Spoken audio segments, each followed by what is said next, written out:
Per dramą, per dainą, per šokį, per atsidavimą, per pyktį išreikšti 5 aktorių personažai, kuriuos pastebėjo Nacionalinių kino apdovanojimų komisija. Ir viena iš šių aktorių gaus sidabrinę gervę.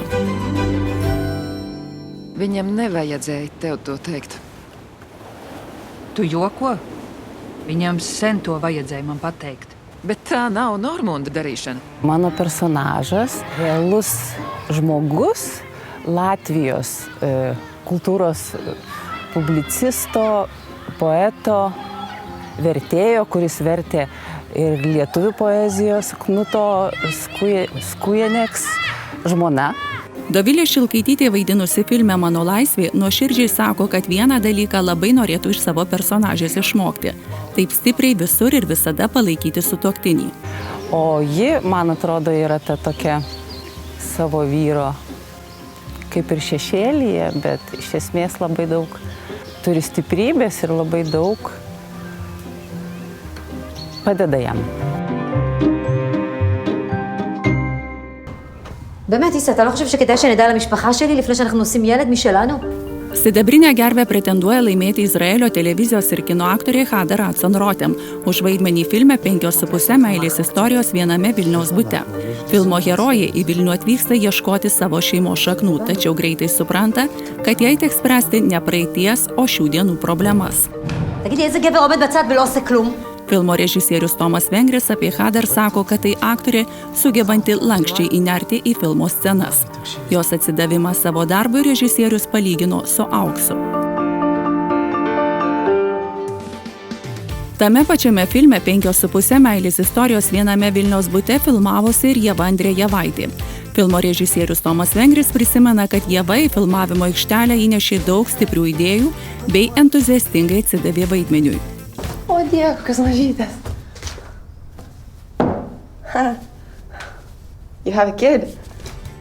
Pati Ieva visada tvirtai tiki tuo, ką daro ir net avanso padėkoja, lyg tai jau būtų įvykęs faktas. Ar Ieva iš anksto dėkoja už sidabrinės gervės statulėlę, lai tai lieka retorinis klausimas. Nedaryk gėdos prieš žmonių! Nežinau, aš beveik apie tai negalvoju.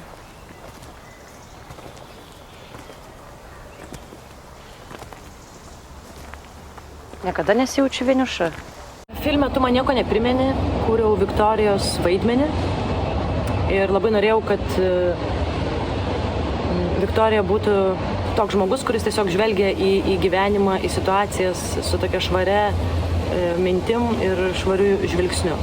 Kad neturėtų kažkokių išankstinių nuostatų, kad jinai būtų, kad jaustųsi tarsi, kad jaustųsi, jog jinai pasitikė. Jos atveju nusakytų dievų, mes galim sakyti likimu. 2022 metais sidabrinę gervės statulėlę apdovanota aktorė Laima Akstinaitė filme Tu man nieko neprimeni įkūnijo geriausią pagrindinės herojės vaikystės draugę, kuri pasirinko vienuolės kelią. Man atrodo, aš visą laiką žinojau. Net kai su Donatu draugavai? Jo, net kai mes bučiuodavom. Miela. Nieko čia miela. Tai sako, labai pasilgau šito jausmą.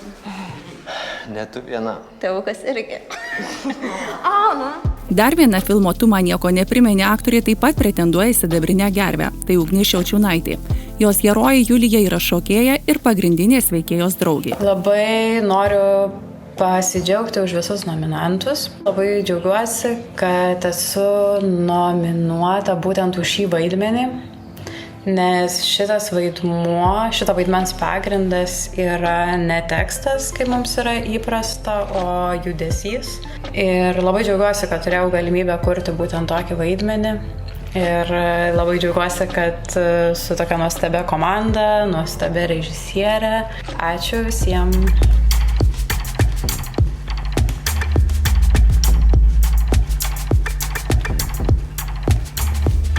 Viena iš šių aktorių birželio 9 dieną žengs į sceną atsiimti sidabrinę gervę.